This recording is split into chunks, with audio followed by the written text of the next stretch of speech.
Washington, the Democratic-led House will vote Thursday to remove Representative Marjorie Taylor Greene from her committee posts after Republican leaders signaled they were unwilling to punish the Georgia freshman for a litany of incendiary, conspiratorial and racist posts on social media prior to her arrival in Congress last month. The Rules Committee Wednesday voted to bring the matter to the full House for a vote Thursday that will decide whether Greene can stay on her committees for the rest of her term, which expires in January 2023.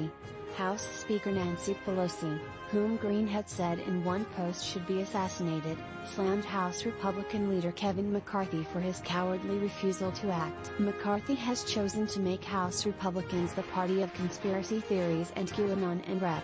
Greene is in the driver's seat, Pelosi said in a statement Wednesday. We had hoped that the Republican leadership would have dealt with this. For whatever reason, they don't want to deal with it. And that's unfortunate. So we're taking this step, said Representative James McGovern, D. Mass., who chairs the Rules Committee. The question we all have to ask ourselves is what is the consequence of doing nothing? While acknowledging Greene's past posts, House Minority Leader Kevin McCarthy, R., California, blasted Democrats for overstepping their bounds. I understand that Marjorie's comments have caused deep wounds to many, and as a result, I offered Majority Leader Steny Hoyer a path to lower the temperature and address these concerns, McCarthy said in a statement. Instead of coming together to do that, the Democrats are choosing to raise the temperature by taking the unprecedented step to further their partisan power grab regarding the committee assignments of the other party. McCarthy later told reporters that he had proposed to move Greene to the House Small Business Committee instead of her current assignments, but that was rejected by Democrats. Before joining Congress, Greene had liked calls for violence against prominent Democrats on Facebook, described school shootings as staged events, and outlined conspiracies such as space lasers causing deadly wildfires in California. More recently, she has insisted that Donald Trump won the November 3 election even as no legitimate evidence for widespread fraud has been presented and dozens of court decisions affirmed Biden's victory. Democrats were particularly incensed about her appointment to the Education and Labor Committee after her statements that a number of school shootings, including the Newtown, Connecticut, massacre in 2012 and the Parkland, Florida, rampage in 2018, were staged by Democrats to promote gun control measures. Her views have drawn ridicule and ire from some Republicans as well. Senator Todd Young, R., Indiana, told reporters Tuesday that she was nutty and an embarrassment to our party. There's no place for her in the Republican Party. There ought to be no place. Oklahoma Representative Tom Cole, top Republican on the Rules Committee, said Greene's comments were repugnant and unbecoming of any member of Congress. But he said Democrats' actions are premature. Greene did not answer questions Wednesday from reporters as she left her office.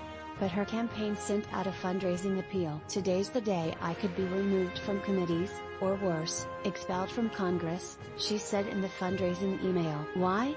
Because I stood up for President Trump, I stand for America first, I filed articles of impeachment against Joe Biden, and I speak the truth. I need you to call your representative and urge them to stand with Vintage. Tell them not to cave to the radical socialists in Congress.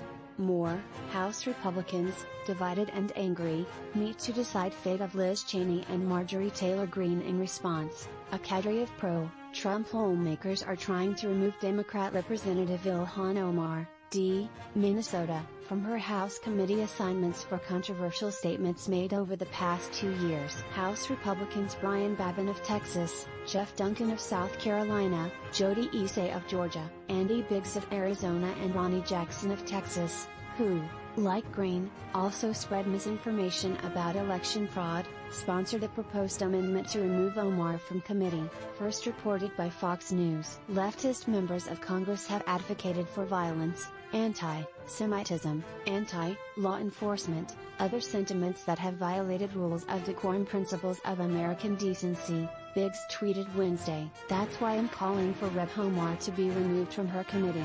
Babin claims several of instances as evidence for Omar's removal from the House Foreign Affairs Committee, including her February 2019 tweet "It's all about the Benjamins baby" in responding to a comment made by House Minority Leader Kevin McCarthy about punishing Omar for being critical of Israel. Omar's tweet triggered swift backlash from both sides of the aisle, with some accusing her of using anti-Semitic stereotypes.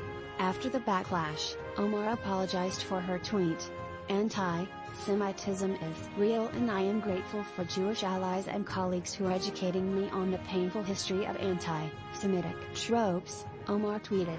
My intention is never to offend my constituents or Jewish Americans as a whole.